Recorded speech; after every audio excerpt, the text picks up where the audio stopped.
Hello ma'am, Dhanashree മാം. Start ചെയ്തോളൂ കേട്ടോ. എട്ട് ഹലോ. മണിക്ക് ഈ ലിങ്കിൽ ആ 8 മണിക്ക് വേറെ ക്ലാസ് എടുക്കാനുണ്ട്. ഓക്കെ.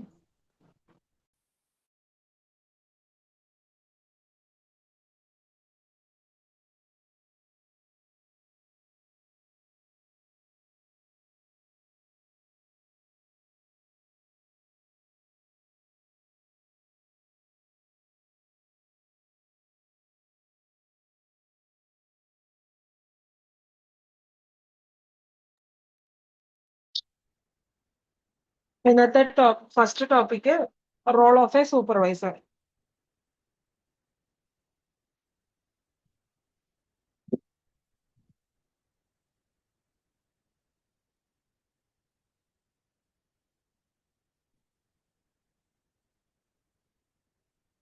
ഒരു സൂപ്പർവൈസർ എന്ന് പറഞ്ഞു കഴിഞ്ഞാൽ അവരൊരു ഫസ്റ്റ് ലൈൻ മാനേജർ ആയിരിക്കും.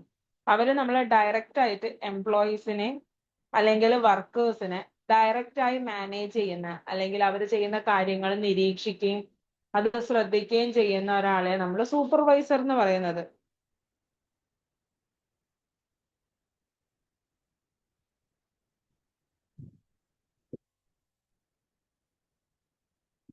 അവരെ ഗൈഡ് ചെയ്ത് അല്ലെങ്കിൽ അവരെ മോണിറ്റർ ചെയ്ത് അവരെ കൊണ്ട് ജോലി ചെയ്യിപ്പിക്കുന്ന ഒരാളെ നമ്മൾ സൂപ്പർവൈസർ എന്ന് പറയുന്നത്.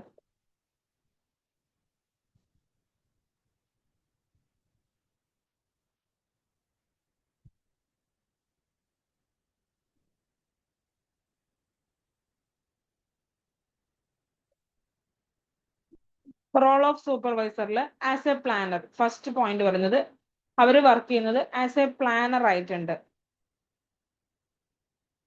അതായത് ആ എംപ്ലോയീസിന്റെ ഡെയിലി വർക്ക് പ്ലാൻ ചെയ്ത് അത് ഷെഡ്യൂൾ ചെയ്യുന്നത് ഈ സൂപ്പർവൈസർ ആയിരിക്കും.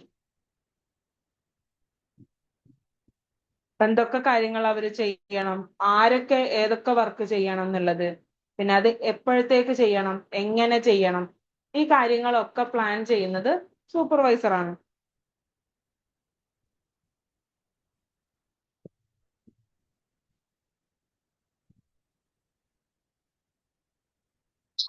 ഇങ്ങനെ പ്ലാൻ ചെയ്യുന്നത് കൊണ്ട് നമ്മൾ ഈക്വലി ഡിവൈഡ് ചെയ്ത് ഓരോരുത്തർക്കും ജോലി കൊടുത്ത് ആ ഒരു പ്ലാനിങ് നടക്കുന്നത് കൊണ്ട് തന്നെ നമ്മൾ ഒരാള് ഓവറായി വർക്ക് ചെയ്യേണ്ടി വരുന്നില്ല.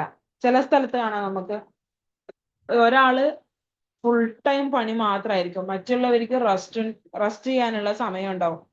അപ്പൊ ഇങ്ങനെ പ്ലാനിങ് നടക്കുന്ന സമയത്ത് ഒരു സൂപ്പർവൈസർ കറക്റ്റ് ആയിട്ടൊരു പ്ലാൻ ഉണ്ടാക്കി എംപ്ലോയീസിന് കൊടുത്തു കഴിഞ്ഞാൽ അങ്ങനെ ഒരാൾ അധികം പണിയെടുത്തു അല്ലെങ്കിൽ ഒരാൾ കുറവ് പണിയെടുത്തു എന്നുള്ള പ്രശ്നം വരുന്നില്ല. എല്ലാവർക്കും ഈക്വൽ ആയിട്ടുള്ള ഡ്യൂട്ടീസ് ആയിരിക്കും. അതേപോലെ തന്നെ വർക്ക് പ്രഷറോ കാര്യങ്ങളോ ഒന്നും കൂടുതലായി വരുന്നില്ല. Second point, as A manager. ഒരു സൂപ്പർവൈസർ എന്ന് പറയുന്നത് ഒരു മാനേജ്മെന്റ് ടീമിന്റെ പാർട്ടായിരിക്കും.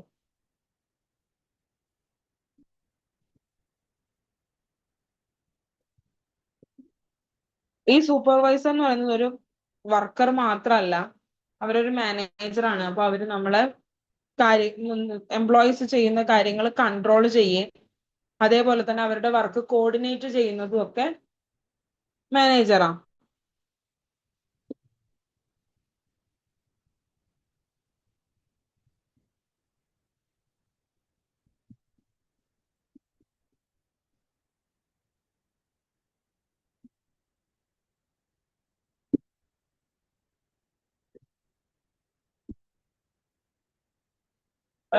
എംപ്ലോയീസിനിടയിൽ എന്തെങ്കിലും പ്രശ്നം ഉണ്ടെങ്കിൽ അത് ഹയർ മാനേജ്മെന്റിലേക്ക് റിപ്പോർട്ട് ചെയ്യുന്നത് അല്ലെങ്കിൽ ഇവരുടെ പ്രശ്നങ്ങൾ എംപ്ലോയീസിന്റെ ഇടയിൽ തന്നെ സോൾവ് ചെയ്യുന്നത്, ഇതൊക്കെ ഒരു മാനേജറിന്റെ ഡ്യൂട്ടീസിൽ വരും.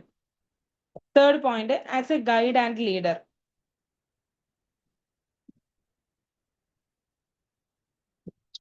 As a guide and leader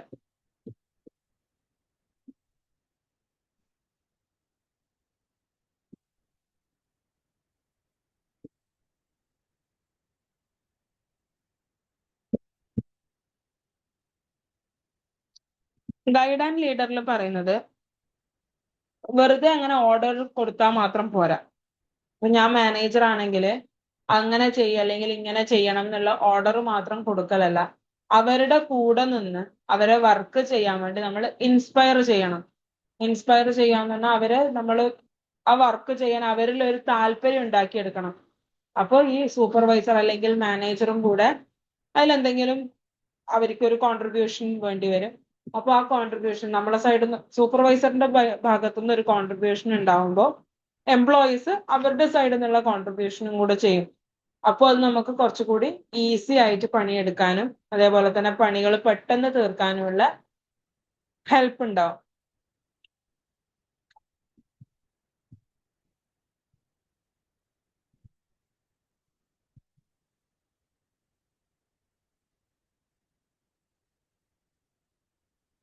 fourth point, as A mediator. Mediator എന്ന് പറഞ്ഞാല് ഇപ്പൊ രണ്ടാൾക്കാർ തമ്മിൽ അല്ലെങ്കിൽ രണ്ട് ടീം തമ്മിൽ പ്രശ്നം ഉണ്ടെങ്കിൽ അത് ആ പ്രശ്നം സോൾവ് ചെയ്യാൻ വേണ്ടി നടുക്കൊരു ബ്രിഡ്ജായി വർക്ക് ചെയ്യുന്ന ഒരാളെ നമ്മൾ മീഡിയേറ്റർ എന്ന് പറയുന്നത്. മധ്യസ്ഥം പറയാന്ന് പറയും മലയാളത്തില്. അപ്പൊ നമ്മൾ ആ ഒരു പ്രശ്നം തീർക്കാൻ മൂന്നാമതൊരാളെ ഹെൽപ്പ് ചോദിക്കുന്നുണ്ടെങ്കിൽ അതിനെ നമ്മൾ മീഡിയേറ്റർ എന്ന് പറയും.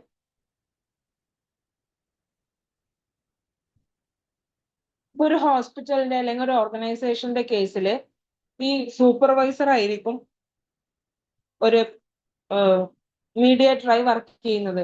മാനേജ്മെന്റിന്റെയും ഹയർ മാനേജ്മെന്റിന്റെയും ഇടയിൽ ഈ കാര്യങ്ങൾ അവതരിപ്പിക്കുന്നത് സൂപ്പർവൈസർ ആയിരിക്കും.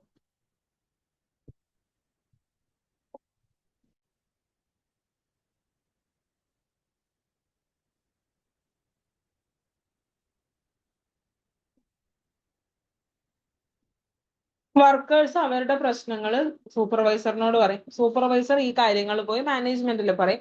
അതേപോലെ തന്നെ അതിനുള്ള സൊല്യൂഷൻ കിട്ടിക്കഴിഞ്ഞാൽ സൊല്യൂഷൻസ് സൂപ്പർവൈസറിനോടായിരിക്കും മാനേജ്മെന്റ് പറയുന്നത്. സൂപ്പർവൈസർ വന്ന് എംപ്ലോയീസിനോട് പറയും. ഈ ഒരു പാറ്റേണിലാണ് കാര്യങ്ങൾ മുന്നോട്ട് പോവുക മീഡിയേഷനിൽ.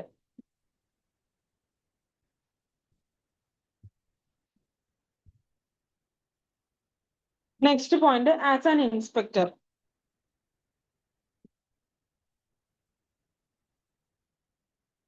ആസ് ആൻ ഇൻസ്പെക്ടർ എന്ന് പറയുമ്പോൾ ഇവര് ഈ എംപ്ലോയീസിനെ കറക്റ്റ് ആയി മോണിറ്റർ ചെയ്തുകൊണ്ടിരിക്കും. കറക്റ്റ് ഇന്റർവെല്ലില് ഇത് മോണിറ്റർ ചെയ്ത് അവർ ചെയ്യുന്ന കാര്യങ്ങൾ പ്രോപ്പർ ആണോ, കറക്റ്റ് ആണോ, പിന്നെ ഇവരുടെ അറ്റൻഡൻസ് ചെക്ക് ചെയ്യുക, ഡിസിപ്ലിൻ ശ്രദ്ധിക്കുന്നത്, വർക്കിന്റെ ക്വാളിറ്റി, അവര് കറക്റ്റ് ടൈമിൽ ഇത് അവരോട് പറഞ്ഞൊരു ഡെഡ് ലൈൻ ഉണ്ടാവും. ഒരു 2 ആഴ്ചത്തേക്കുള്ള വർക്ക് കൊടുത്തിട്ടുണ്ടെങ്കിൽ ആ 2 ആഴ്ച കറക്റ്റ് ടൈം ആവുമ്പോൾ അവർ ആ വർക്ക് കംപ്ലീറ്റ് ചെയ്ത് സബ്മിറ്റ് ചെയ്യുന്നുണ്ടോ, അങ്ങനെയുള്ള ടൈം മാനേജ്മെന്റ് കാര്യങ്ങള്, പിന്നെ അവർ റൂൾസ് ആൻഡ് റെഗുലേഷൻസ് ഫോളോ ചെയ്യുന്നുണ്ടോ എന്നൊക്കെ ഒരു ഇൻസ്പെക്ഷൻ നടത്തും.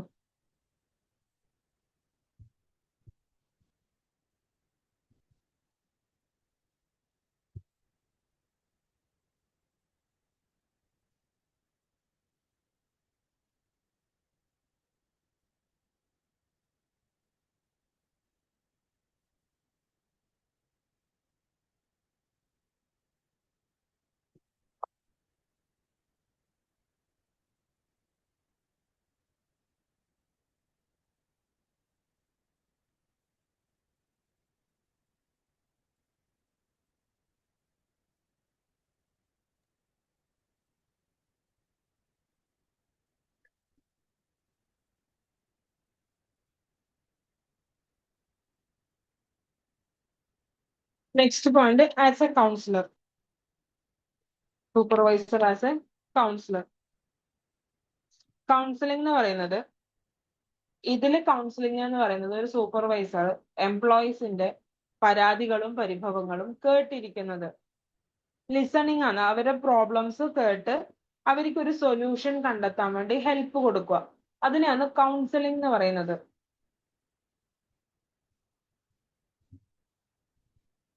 അവർക്ക് ചിലപ്പോൾ പേഴ്സണൽ ആയിട്ടുള്ള എന്തെങ്കിലും ബുദ്ധിമുട്ടുകളായിരിക്കും. അങ്ങനെ പേഴ്സണലി അവർക്ക് എന്തെങ്കിലും പ്രശ്നങ്ങൾ ഉണ്ടെങ്കിലും അത് അവരുടെ വർക്കിന്റെ ആ ഒരു പെർഫോമൻസിനെ ബാധിക്കും. സോ നമുക്ക് എന്തെങ്കിലും പ്രശ്നം ഉണ്ടെങ്കിൽ നമ്മളെ സൂപ്പർവൈസറിനോട് പറയാം, എനിക്ക് ഇന്ന പ്രശ്നങ്ങളുണ്ട്, സോ അതാണ് എന്റെ വർക്കിനെ ബാധിക്കുന്നതെന്ന് പറയാം.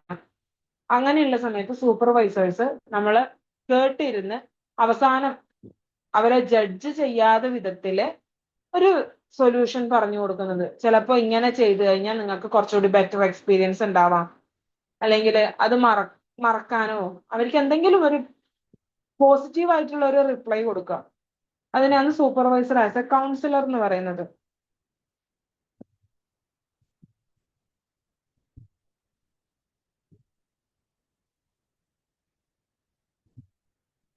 നമുക്കൊരു സപ്പോർട്ട് കിട്ടുന്നുണ്ട് എന്ന് തോന്നിക്കഴിഞ്ഞാൽ നമ്മൾ ആ ഒരു വർക്ക് എൻവയോൺമെന്റിൽ കുറച്ചുകൂടി ഈസി ആയി വർക്ക് ചെയ്യാനും നമുക്കൊരു ഇഷ്ടം ഉണ്ടാവും. അതാണ് കൗൺസിലിംഗ് കൊണ്ട് ഉദ്ദേശിക്കുന്നത്.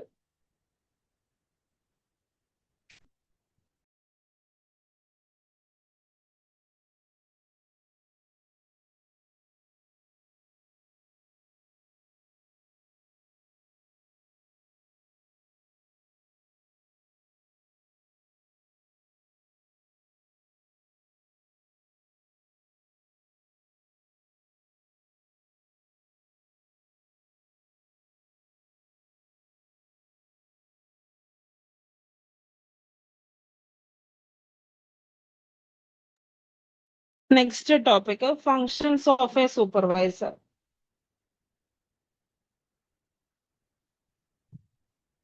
Functions of a supervisor.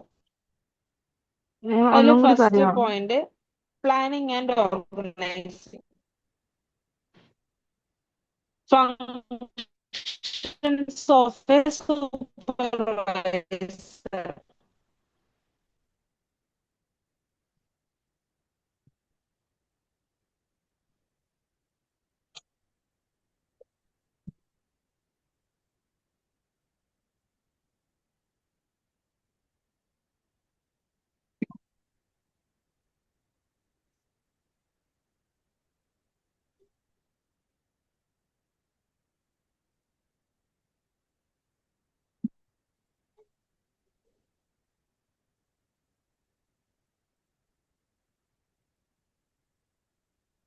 അതിൽ first point planning and organising. Planning and ഓർഗനൈസിംഗിൽ നേരത്തെ പറഞ്ഞ പോയിന്റ് പോലെ തന്നെ അവരുടെ ഡെയിലി വർക്ക്, എംപ്ലോയീസിന്റെ ഡെയിലി വർക്ക് പ്ലാൻ ചെയ്ത് ഓർഗനൈസ് ചെയ്യുന്നത് സൂപ്പർവൈസേഴ്സ് ആയിരിക്കും. അപ്പൊ ഈ സൂപ്പർവൈസർ ആണ് ഡിസൈഡ് ചെയ്യുന്നത് എന്ത് വർക്കാ ഇന്ന് ചെയ്യേണ്ടത്, അത് ആര് ചെയ്യണം, പിന്നെ എപ്പോ ചെയ്ത് തീർക്കണം, അല്ലെങ്കിൽ എപ്പോഴത്തേക്കാണ് അത് ചെയ്യേണ്ടത് എന്നുള്ള കാര്യങ്ങൾ പ്ലാനിങ്ങും ഓർഗനൈസിങ്ങും സൂപ്പർവൈസറിന്റെ സൈഡിൽ നിന്ന് ഉണ്ടാവും.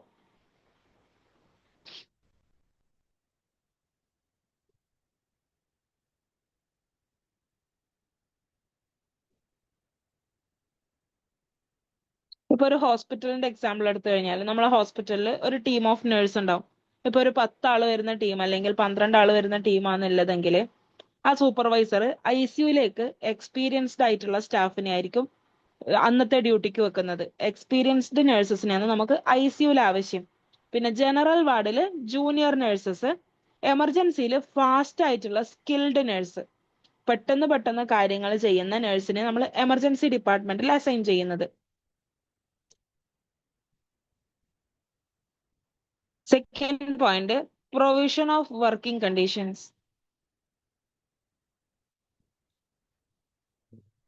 Provision of working conditions.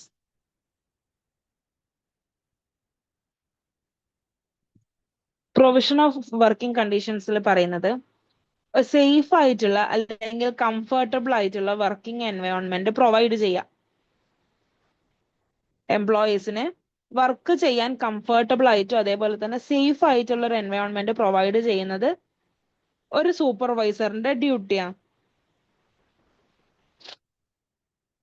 Proper ആയിട്ടുള്ള ലൈറ്റിങ്, വെന്റിലേഷൻ ഉണ്ടാവണം, വർക്ക് പ്ലേസ് ക്ലീൻ ആയിരിക്കണം, ഡ്രിങ്കിങ് വാട്ടർ ഉണ്ടാവണം, അതേപോലെ toilet facilities.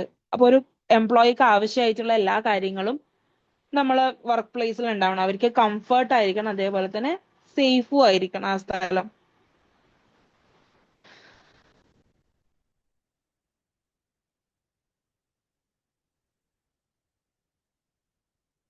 Third, leadership and guidance.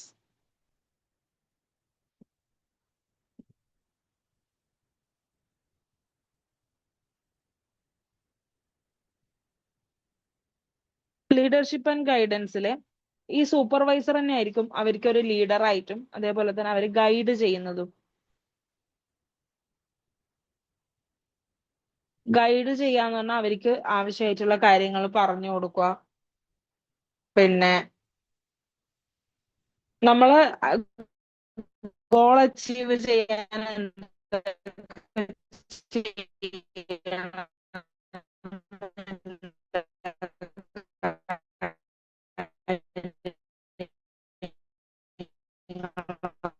ഒക്കെ പറഞ്ഞു കൊടുക്കുന്നത്. അതിന് ഞാൻ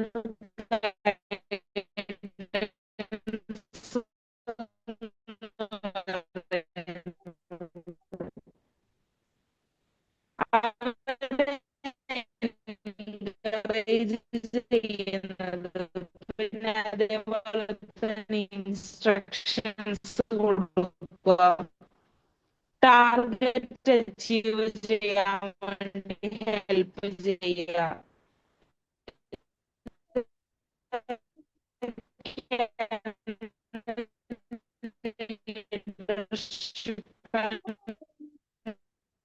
ഗൈഡൻസിലെ ഒരു സൂപ്പർവൈസറിന്റെ ഡ്യൂട്ടീസ്.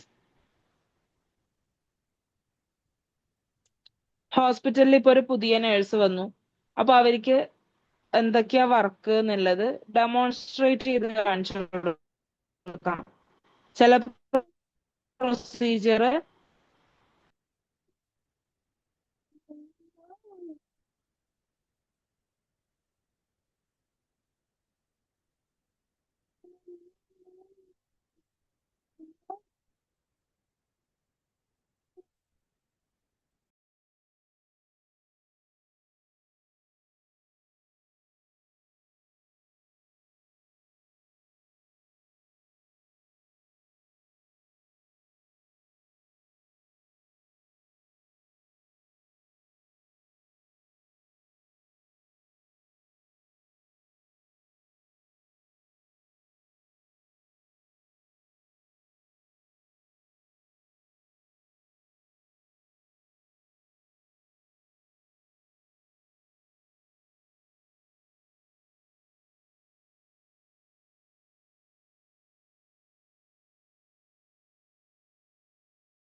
ഫോർത്ത് പോയിന്റ് എന്ന് പറയുന്നത് മോട്ടിവേഷൻ.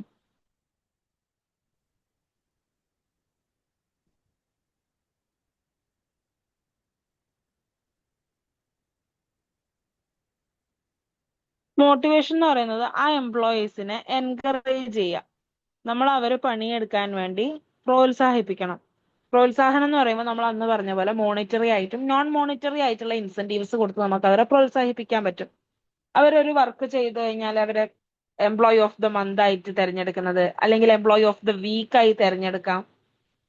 അങ്ങനെ ഉണ്ടാവുമ്പോൾ അവർക്ക് മോണിറ്ററി ആയിട്ടുള്ള ഇൻസെന്റീവ്സ് എന്ന് പറയുമ്പോൾ മണി ബേസ്ഡ് ആയിട്ടുള്ള അല്ലെങ്കിൽ മണി റിലേറ്റഡ് ആയിട്ടുള്ള എന്തെങ്കിലും ഇത് ഇൻസെന്റീവ്സ് കൊടുക്കുന്നത്. ഇപ്പൊ സാലറി ഹൈക്ക്, ബോണസ്, അതേപോലെയുള്ള കാര്യങ്ങൾ.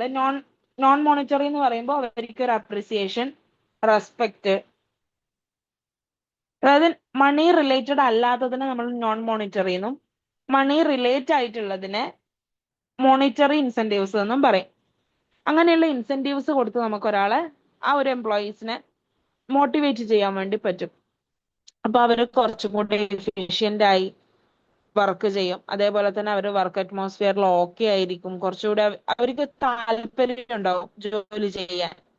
ഓക്കെ, ഞാൻ ഈ മാസം ഇങ്ങനെ കഷ്ടപ്പെട്ട് ഹാർഡ് വർക്ക് ചെയ്താല് ഞാൻ എംപ്ലോയി ഓഫ് ദ മന്ത് ആവും, അപ്പൊ എനിക്ക് ഇൻസെന്റീവ് കൂടും. അങ്ങനെയുള്ള ആ ഒരു തോട്ട് വരുമ്പോ തന്നെ അവര് കുറച്ചുകൂടി എൻകറേജ്ഡ് ആവും വർക്ക് ചെയ്യാൻ വേണ്ടിയിട്ട്. Next point, controlling. ചെക്ക് ചെയ്യുക, പ്ലാനിൽ അനുസരിച്ചിട്ട് തന്നെയല്ലേ വർക്ക് ചെയ്യുന്നത്.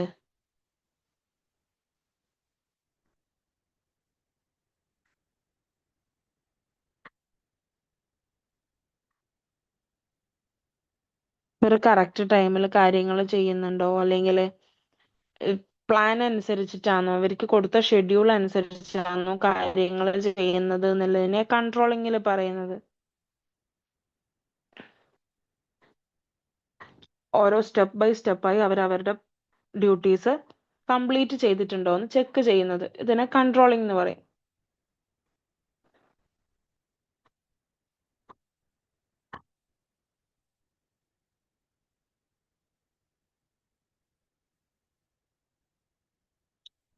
നെക്സ്റ്റ് പോയിന്റ്, ലിങ്കിങ് പിൻ. ലിങ്കിങ് പിൻ.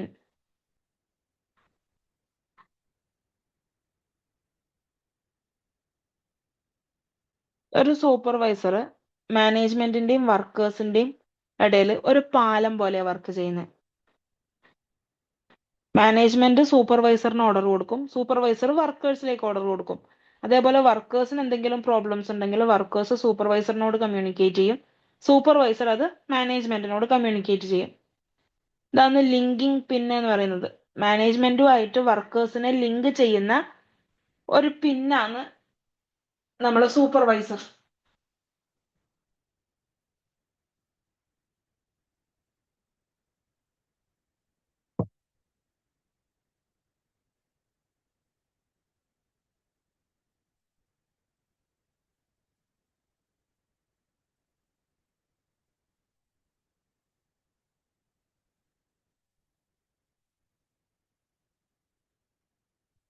7th point, grievance handling.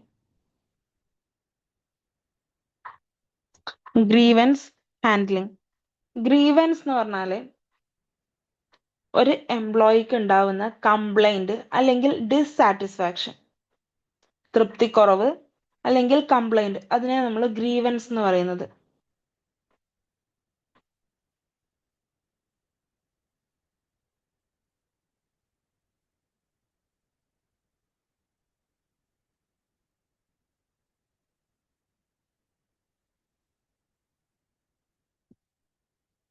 Grievance എന്ന് പറഞ്ഞാൽ ഒരു കംപ്ലൈന്റ് അല്ലെങ്കിൽ എംപ്ലോയിക്ക് ഉണ്ടാവുന്ന ഡിസ്സാറ്റിസ്ഫാക്ഷൻ. അപ്പൊ ഇതിനെ അവരെങ്ങനെ ഹാൻഡിൽ ചെയ്യുന്നു, അല്ലെങ്കിൽ അവർ എംപ്ലോയീസിനെ കേട്ട് അത് സോൾവ് ചെയ്യാൻ വേണ്ടി ശ്രമിക്കണം. അതാണ് ഗ്രീവൻസ് ഹാൻഡ്ലിംഗ്.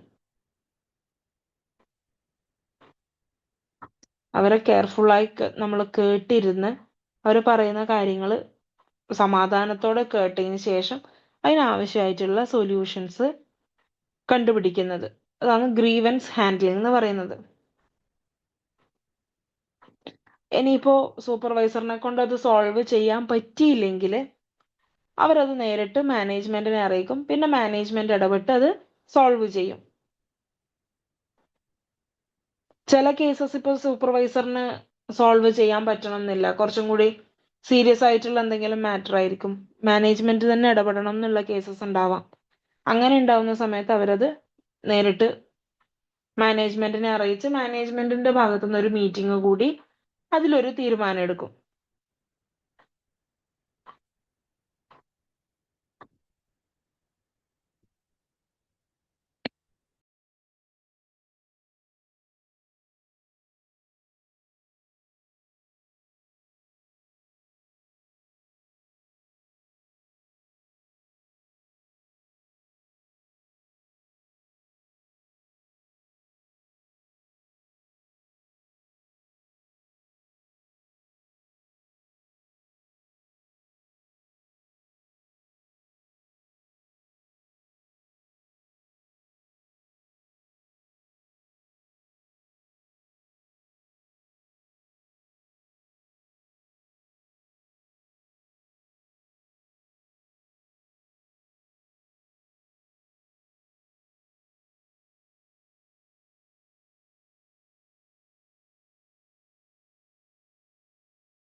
Next, reporting.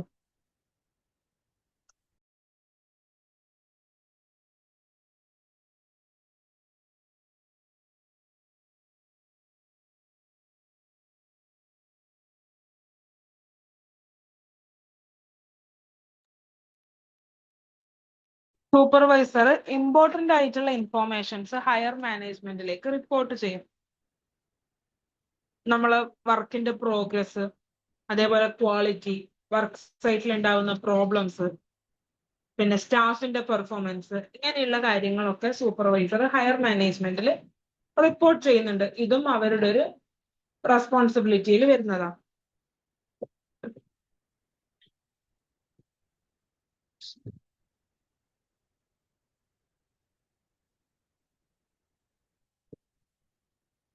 ഈ 8 പോയിന്റ്സ് ആണ് ഫങ്ഷൻസ് ഓഫ് എ സൂപ്പർവൈസറിൽ ഡിസ്കസ് ചെയ്യുന്നത്.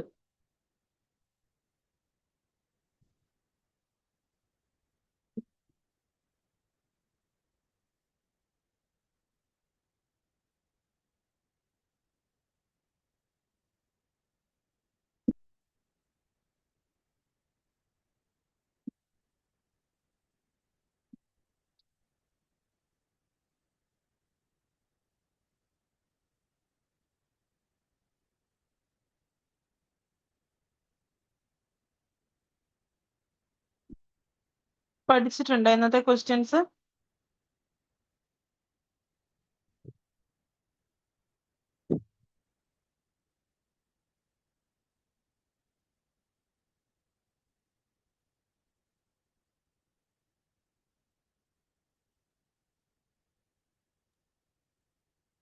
കുറച്ചൊക്കെ.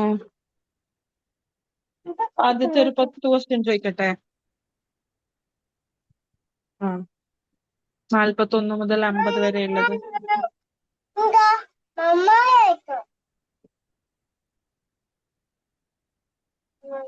Vaccines should be stored at -Celsius.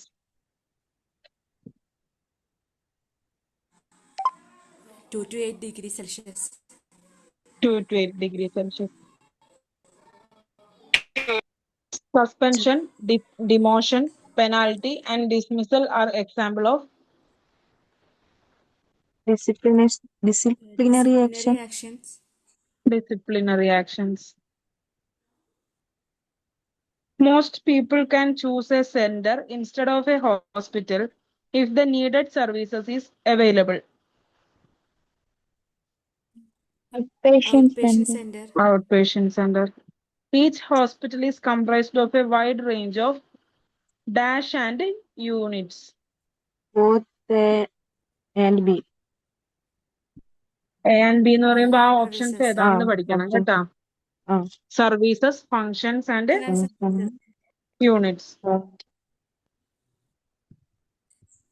അങ്ങനെ ബോത്ത് എ ആൻഡ് ബി എന്ന് വരുന്ന ക്വസ്റ്റ്യൻ ഉണ്ടെങ്കിൽ ആൻസർ പറയുമ്പോൾ എ ബി ഓപ്ഷൻ തന്നെ പഠിക്കണേ. Okay, ma'am.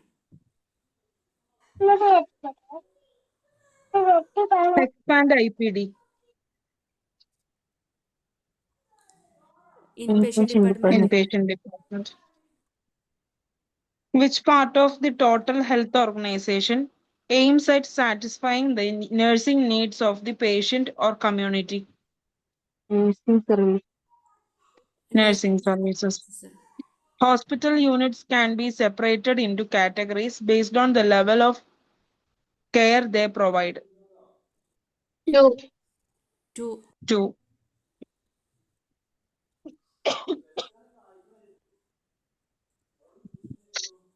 Areas of the hospital where seriously ill patients receive specialized care, such as monitoring and advanced life support, are ICU. ICU. Which ICU provides care for children? PICU. PICU. Is considered disgraceful or dishonorable by other doctors of good repute and competence? Professional misconduct. Professional misconduct.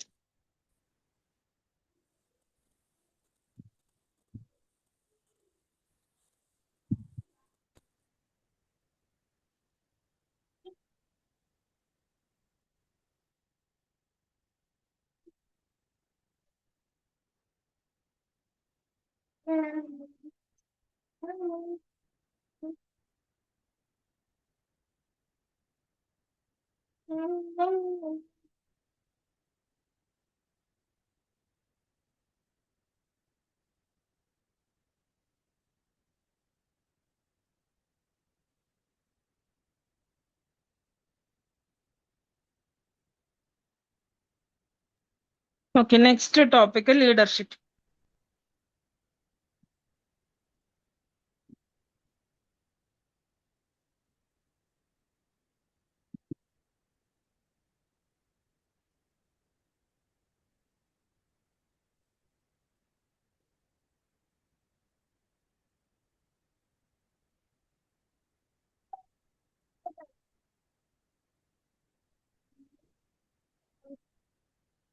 Leadership എന്ന് പറയുന്നത് ഒരാളുടെ ability influence ചെയ്യാൻ, guide ചെയ്യാൻ, motivate ചെയ്യാൻ അല്ലെങ്കിൽ inspire ചെയ്യാൻ, മറ്റുള്ളവരെ inspire ചെയ്യാനും അതേപോലെ തന്നെ അവരെ കൊണ്ട് അല്ലെങ്കിൽ അവരെ ഗൈഡ് ചെയ്ത് മോട്ടിവേറ്റ് ചെയ്ത് ഒരു വർക്ക് ചെയ്യിക്കാനുള്ള എബിലിറ്റി, ഒരു സ്ഥാപനത്തിലെ കാര്യങ്ങൾ മുന്നോട്ട് നയിച്ചു കൊണ്ടുപോകാനുള്ള കഴിവുണ്ടെങ്കിൽ അതിനെ നമ്മൾ ലീഡർഷിപ്പ് എന്ന് പറയുന്നത്.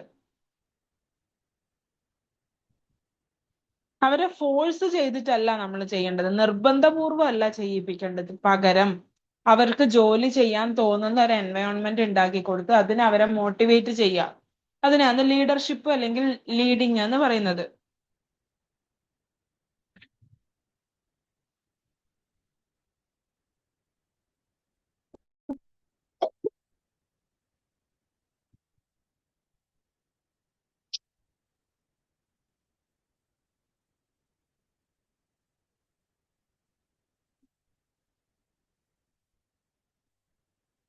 Leadership is an interpersonal process. Leadership എന്ന് പറയുന്നത് ഒരു ഇന്റർപേഴ്സണൽ പ്രോസസ് ആയിരിക്കും. ഇന്റർപേഴ്സണൽ പ്രോസസ് എന്ന് പറയുമ്പോൾ അത് രണ്ടാൾക്കാർ തമ്മിൽ അല്ലെങ്കിൽ ഒരു ലീഡറും മറ്റുള്ള എംപ്ലോയീസും തമ്മിലുള്ള ഒരു ഇന്ററാക്ഷൻ ആയിരിക്കും. ഒരു ലീഡറിന് ഫോളോവേഴ്സ് ഇല്ലെങ്കിൽ അവർക്ക് അത് ലീഡ് ചെയ്യാൻ പറ്റില്ല. ആരും എന്നെ ഫോളോ ചെയ്യുന്നില്ലെങ്കിൽ ഞാൻ നിങ്ങളോട് കുറെ കാര്യങ്ങൾ ഉപദേശിച്ചിട്ടോ അല്ലെങ്കിൽ നിങ്ങൾക്ക് പറഞ്ഞു തന്നിട്ടോ കാര്യമില്ല. അപ്പൊ ഞാൻ പറയുന്ന കാര്യങ്ങൾ എന്നെ ഫോളോ ചെയ്യുന്നുണ്ട് എന്ന് തോന്നിക്കഴിഞ്ഞാൽ മാത്രമേ അവിടെ ഒരു ലീഡറിന്റെ ക്വാളിറ്റി അല്ലെങ്കിൽ ലീഡർഷിപ്പ് എന്നുള്ള സ്കില്ല് ബിൽഡ് ആവുന്നുള്ളൂ.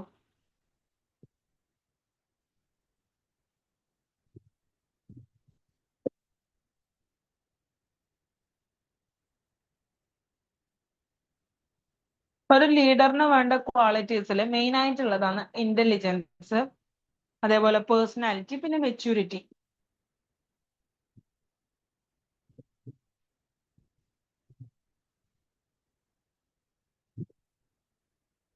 ഒരു ലീഡർ ചിന്തിക്കുന്ന കാര്യങ്ങൾ ബുദ്ധിപൂർവ്വമായിരിക്കണം.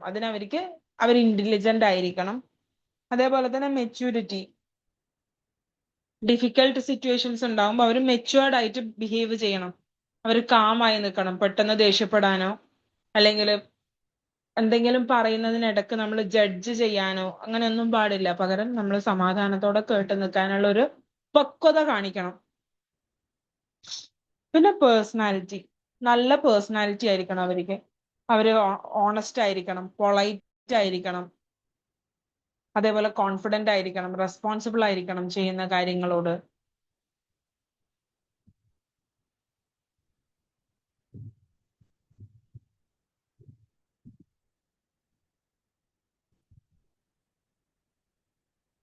ഇതാണ് ലീഡർഷിപ്പിൽ പറയുന്നത്.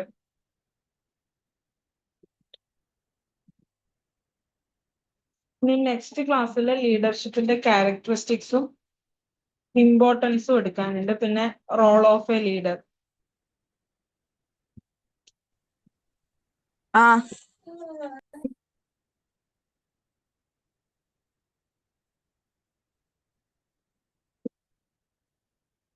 നമ്മളൊരു 2 ടോപ്പിക്കും കൂടി 2-3 ടോപ്പിക് കൂടി പറഞ്ഞു കഴിഞ്ഞാൽ ഈ ചാപ്റ്ററും കംപ്ലീറ്റ് ആവും.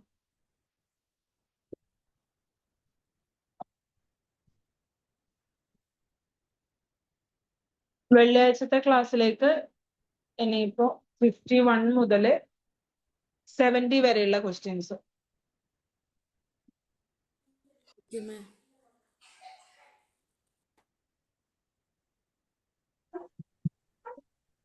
51 to 70 വരെയുള്ള ക്വസ്റ്റ്യൻസ് പഠിച്ചിട്ട് വരണേ.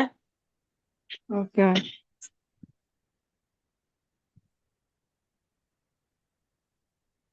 കഴിഞ്ഞ 2 ചാപ്റ്ററിന്റെ നോട്ടല്ലേ പെൻഡിങ് ഉള്ളത് അയക്കാൻ? ആ അത് ഞാൻ ഈ ആഴ്ച തന്നെ അയക്കാൻ നോക്കാം. ഓക്കെ.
ലീവ് ചെയ്തോളൂ എല്ലാവരും.